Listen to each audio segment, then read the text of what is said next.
বর্তমান সময়ে নতুন জনপ্রিয় জুটি ইয়াশ রোহান ও তানিয়া বৃষ্টি। দিন দিন বাংলা নাটকের জনপ্রিয়তা বেড়ে চলেছে। সেই ধারাবাহিকতায় আবারও নতুন নাটক নিয়ে হাজির হয়েছেন জনপ্রিয় জুটি।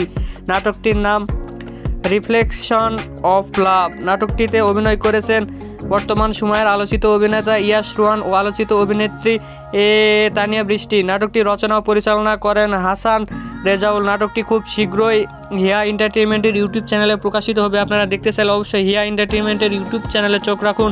আগামী 14 ফেব্রুয়ারি উপলক্ষে প্রকাশিত হবে।